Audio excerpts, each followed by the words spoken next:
नमस्कार, मैं हूं आपके साथ मिशा सिंह और टीएनपी न्यूज के खास प्रोग्राम अपना उत्तर प्रदेश में आप सभी का स्वागत है। उत्तर प्रदेश में सरकार गठन को लेकर सारी तैयारियां पूरी हो चुकी है। 24 मार्च को योगी आदित्यनाथ यूपी बीजेपी विधायक दल के नेता चुने जाएंगे। इसके बाद 25 मार्च को योगी आदित्यनाथ एक बार फिर से उत्तर प्रदेश के मुख्यमंत्री के रूप में शपथ लेंगे। इस ऐतिहासिक मौके पर खुद प्रधानमंत्री नरेंद्र मोदी वहां मौजूद होंगे। सीएम के साथ साथ करीब 40 से अधिक मंत्री भी शपथ ग्रहण कर सकते हैं। 10 से 12 राज्य मंत्री स्वतंत्र प्रभार तो वही 10 से अधिक राज्य मंत्री बनाए जा सकते हैं।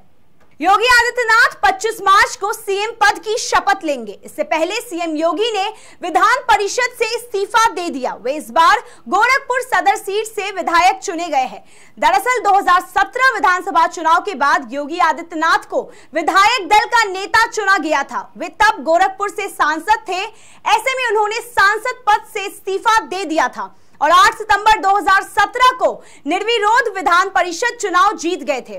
उन्होंने एमएलसी रहते हुए ही सीएम पद का कार्यकाल पूरा किया। हालांकि इस बार बीजेपी ने योगी आदित्यनाथ को चुनाव लड़ाने का फैसला किया। योगी गोरखपुर सदर सीट से चुनाव मैदान में उतरे थे। योगी ने इस चुनाव में जीत हासिल की है। ऐसे में वे अब विधायक है और उन्होंने एमएलसी पद से इस्तीफा दे दिया है। समाजवादी पार्टी के राष्ट्रीय अध्यक्ष अखिलेश यादव और आजम खान ने आज लोकसभा से इस्तीफा दे दिया। अखिलेश यादव ने आजमगढ़ लोकसभा सीट से तो आजम खान ने रामपुर लोकसभा सीट से इस्तीफा दिया है। हाल में ही हुए विधानसभा चुनाव में अखिलेश मैनपुरी की करहल सीट से तो आजम खान रामपुर सीट से विधायक बने हैं। ऐसे में दोनों को सांसदी या विधायकी में से एक छोड़नी थी। 25 मार्च को यूपी में योगी के शपथ समारोह को भव्य बनाने की तैयारियां की जा रही है। समारोह में 200 से ज्यादा वीवीआईपी और अन्य लोग भी बुलाए गए हैं। इसी बीच समाजवादी पार्टी के अध्यक्ष अखिलेश यादव ने शपथ समारोह को लेकर तंज कसा है। अखिलेश ने कहा कि ना मुझे बुलाया जाएगा और ना ही मैं जाऊंगा। साथ ही अखिलेश ने कहा कि सरकार को मेरा एक ही सुझाव है कि वे अब उत्तर प्रदेश के लोगों से झूठ ना बोले। सर 25 तारीख को बाबा जी का शपथ ग्रहण है सर, क्या कहेंगे? शपथ ग्रहण में जाएंगे? मुझे नहीं लगता कि मैं जाऊंगा, न मुझे बुलाया जाएगा। नहीं बुलाया तो जाएगा आपको कैसे पता कि बुलाया जाएगा? ये ऐसा तो नहीं है कि आप लोग उनकी तरफ से कह रहे हैं अगर नहीं और सर मुझे तो पता नहीं लिस्ट। सर क्या संदेश रहेगा सरकार के लिए? देखिए क्या करें जो बेहतर रहे? सरकार झूठ न बोले बस। बसपा सुप्रीमो मायावती ने ट्वीट कर बीजेपी और सपा पर करारा हमला बोला है। मायावती ने अपने ट्वीट में लिखा कि बीजेपी से बीएसपी नहीं बल्कि सपा संरक्षक मुलायम सिंह मिले हुए हैं। यूपी विधानसभा चुनाव में कांग्रेस का प्रदर्शन उम्मीद से भी ज्यादा खराब रहा है। 403 सीटों में से कांग्रेस केवल 2 सीट ही जीत सकी, जिसके बाद प्रियंका गांधी के यूपी प्रभारी पद से इस्तीफे की मांग उठने लगी है। पार्टी के नेता और पूर्व प्रवक्ता जिशान हैदर ने कांग्रेस अध्यक्ष सोनिया गांधी को पत्र लिखकर प्रियंका गांधी के इस्तीफे की मांग की है। यूपी के हरदोई से बीजेपी प्रत्याशी ने एमएलसी चुनाव के लिए अपना नामांकन दाखिल किया है। इस मौके पर अशोक अग्रवाल के साथ बीजेपी नेता नरेश अग्रवाल भी पहुंचे, जहां उन्होंने निर्विरोध चुनाव जीतने का दावा करते हुए सपा मुखिया अखिलेश यादव पर जमकर हमला बोला। उन्होंने कहा कि अखिलेश मुरादाबाद फाइल्स और मेरठ फाइल्स भी बनवा ले। वह तुष्टीकरण की राजनीति करते हैं और इसीलिए वह देश में कभी विजय नहीं हो सकते और ना ही वह देश के नेता हो सकते हैं। अगर नीची सोच से सोचेंगे तो ये देश में इनके बयानों का कोई महत्व नहीं होगा। अगर सत्यता दिखाई गई है और उस समय के प्रधानमंत्री और गृह मंत्री उसके दोषी है, उसको बताना जनता को आवश्यक है। अगर बताया है तो उसमें गलती क्या है? नामांकन के आखिरी दिन बीजेपी से सोनभद्र मिर्जापुर एमएलसी सीट पर किसकी दावेदारी होगी, यह तस्वीर अब साफ हो गई है। बीजेपी की तरफ से इस सीट पर पूर्व एमएलसी विनीत सिंह उम्मीदवार रहेंगे। वहीं सपा ने मिर्जापुर के ही रमेश सिंह यादव को एमएलसी का उम्मीदवार बनाया है। 100% भारतीय जनता पार्टी ने धरातल पर इतना कार्य किया है जिसके लिए जीत बहुत आसान हो गई है। विधानसभा का रिजल्ट देखे हैं हम लोग 2000 विधान परिषद भी जीतेंगे, 2022 जीते, 2024 जीतेंगे, 2027 जीतेंगे, 32 भी जीतेंगे। ये बताइए आखिरी समय में टिकट फाइनल हुआ क्या मामला? यह कोई मामला ऐसा नहीं था, 6 सीटें फंसी थी, 6 सीटों का अपने कैंडिडेट का मामला था, एक सीट का मामला ये नहीं था, 6 सीटों का मामला था, 6 आज घोषित हुआ। तो जीत सुनिश्चित है यहाँ से? बिल्कुल सुनिश्चित है।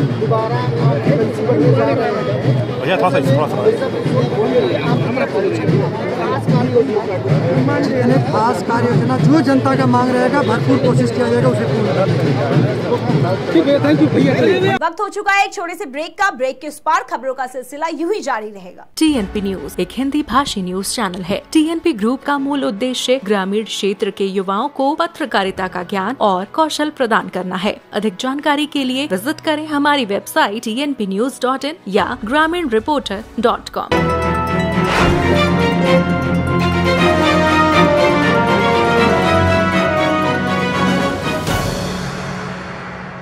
स्वागत है एक बार फिर आपका ब्रेक के बाद। उत्तर प्रदेश विधानसभा चुनाव के नतीजे आने के बाद सपा सुप्रीमो अखिलेश यादव पहली बार आजमगढ़ पहुंचे। सपा अध्यक्ष अखिलेश यादव ने कहा कि उनका वोट प्रतिशत बढ़ा है। इसके साथ ही द कश्मीर फाइल्स की रिलीज पर सवाल उठाते हुए उन्होंने कहा कि चुनाव पर चर्चा से बचने के लिए इस फिल्म को लॉन्च किया गया है। उत्तर प्रदेश में विधानसभा चुनाव संपन्न होने के बाद समाजवादी पार्टी के अध्यक्ष अखिलेश यादव को बड़ा झटका लगा है। दरअसल मुलायम सिंह यूथ ब्रिगेड के प्रदेश सचिव और सपा नेता सुमित चपराना ने आम आदमी पार्टी की सदस्यता ग्रहण कर ली है। आरएसएस प्रमुख मोहन भागवत गोरखपुर में 3 दिवसीय दौरे पर है। गोरखपुर दौरे का आज उनका आखिरी दिन है। संघ प्रमुख ने आज गोरखनाथ मंदिर में पूजा अर्चना की। 3 दिवसीय प्रवास के दौरान उन्होंने स्वयं सेवकों की बैठक ली और स्वयं सेवकों के परिवार को भी संबोधित किया। गोरखपुर के बाद भागवत अब 28 मार्च से 2 दिवसीय दौरे पर लखनऊ रहेंगे। बैठक का दर्शन के लिए आए थे, भगवान गोरखनाथ जी को मत्था टेका, यहाँ बैठ के थोड़ा सा अल्पाहार लिए, थोड़ा सा, बाकी और कोई ऐसी बात नहीं थी। भगवान से प्रार्थना किया कि देश का विकास हो, प्रदेश का विकास हो। हाँ, बस वही हालचाल सबका हो। और आज जब गोरखनाथ मंदिर आए थे तो बैठक पे कुछ बातें हुई हैं? नहीं, कोई ऐसी बात नहीं है, केवल दर्शन किए हैं और सबका हालचाल पूछे। हम सब कर्मचारियों को जो है कुशल क्षेम पूछे हैं, बाकी कोई विशेष बात नहीं थी। यहाँ दर्शन सब जगह भगवान गोरखनाथ जी करते पूरा परिक्रमा किए हैं। फिर इधर शंकर जी, दुर्गा जी, त्रिशूल भैरव सारे वहाँ करते हुए हनुमान जी का दर्शन किए। फिर समाधि का दर्शन करते हुए आए हैं, बैठे हैं, बैठ कर थोड़ा अल्पाहार लिए हैं और सब लोगों से हम लोग कर्मचारियों से बातचीत की है, पूछे हैं। बीजेपी विधायक और योगी सरकार के पहले कार्यकाल में मंत्री रही स्वाति सिंह एक बार फिर सुर्खियों में है। बता दें कि स्वाति सिंह ने अपने पति और बीजेपी विधायक दया शंकर सिंह से तलाक के लिए फिर से अदालत का दरवाजा खटखटाया है। स्वाति सिंह ने तलाक का मुकदमा फिर से शुरू करने के लिए कोर्ट में अर्जी दाखिल की है। मथुरा के श्री कृष्ण जन्मभूमि मामले में प्रतिवादी पक्ष शाही मस्जिद ईदगाह आज जिला जज की अदालत में अपना पक्ष रखेगा। 28 जनवरी को हुई सुनवाई में शाही मस्जिद पक्ष ने श्री कृष्ण विराजमान की ओर से दाखिल दावे की अपील को गलत बताया था। अदालत ने प्रतिवादी की आपत्ति को स्वीकार करते हुए अपील को संशोधित करते हुए रिवीजन में बदल दिया है। रुकते हैं एक छोटे से ब्रेक के लिए। ब्रेक के उस पार खबरों का सिलसिला यूं ही चलता रहेगा।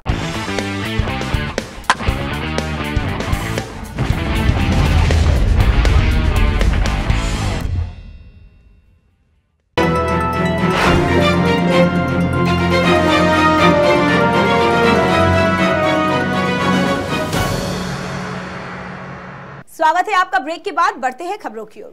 उत्तर प्रदेश के आगरा में युवाओं के बीच बुलडोजर का क्रेज सिर चढ़कर बोल रहा है।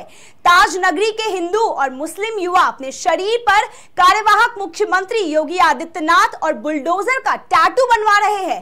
बुलडोजर बाबा की दीवानगी पूरे प्रदेश में इतनी ज्यादा बढ़ गई है कि युवा हाथों पर बुलडोजर का टैटू बनवा रहे हैं, साथ ही बुलडोजर बाबा का नाम भी लिखवा रहे हैं। पीलीभीत जिले में बदमाशों के हौसले बुलंद है। ताजा मामला बिलसंडा थाना क्षेत्र का है, जहां बैंक में पैसे जमा करने आए युवक से बदमाशों ने 13 लाख रुपए लूट लिए और युवक को गोली मारकर रफू चक्कर हो गए। वही घटना की सूचना पाकर मौके पर पहुंची पुलिस ने मामला दर्ज कर जांच शुरू कर दी है।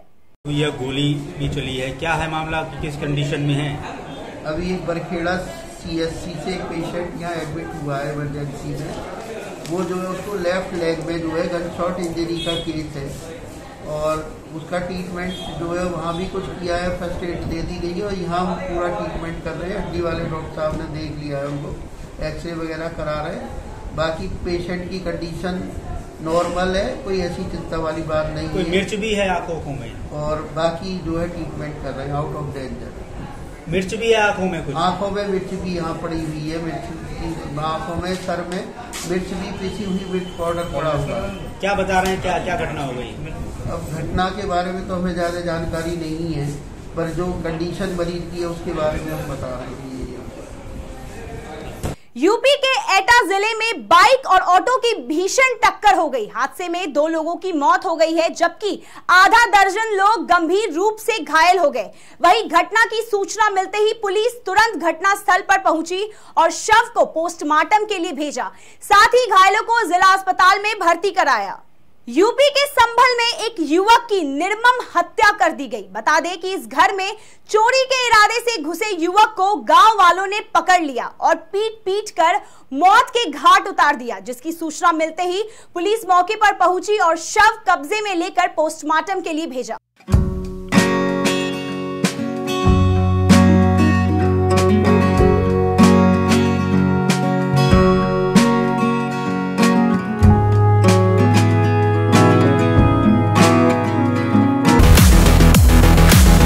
जो रह जाता है वो गरीब का बच्चा होता है। ये स्किल डेवलपमेंट ये सिर्फ पेट भरने के लिए, जेब भरने का कार्यक्रम नहीं है, ये हमारे गरीब परिवारों में एक नया आत्मविश्वास भरना और देश में एक नई ऊर्जा लाने का प्रयास है। विभिन्न क्षेत्रों में तरक्की के बाद अब ग्रामीण इलाकों के युवाओं के लिए एक नया मौका।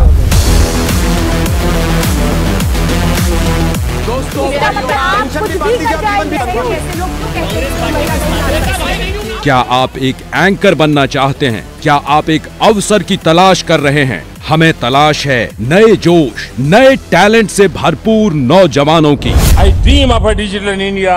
दूर सुदूर गांव में भी इस प्लेटफॉर्म को उपलब्ध कराना चाहिए। अपने लोकल के लिए वोकल बनना है। 21वीं सदी भारत की हो, ये हमारा सपना ही नहीं, ये हम सभी की जिम्मेदारी भी है। एषः पंथा, यही रास्ता है आत्मनिर्भर भारत। आत्मनिर्भर भारत। बढ़ाएं तरक्की की ओर अपना पहला कदम। टीवी के सफल ग्रामीण रिपोर्टर बनिए, अपने इलाके के VIP बनिए, अपने साथ अपने गांव का नाम रोशन कीजिए। अपने टीवी रिपोर्टर बनने के सपने को साकार कीजिए। आत्मनिर्भर बनिए और आपके सपने को साकार करने में TNP न्यूज देगा आपका साथ, आपको मौका। अधिक जानकारी के लिए हमारी वेबसाइट पर जाएं।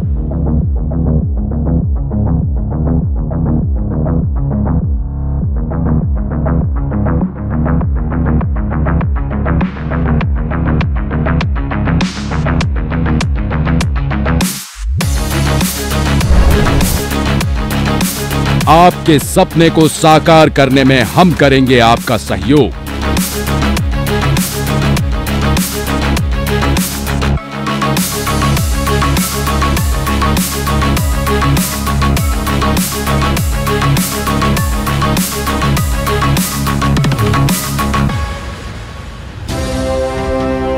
जुड़िए हमारे साथ, हम हैं TNP न्यूज, ख्याल आपकी खबरों का।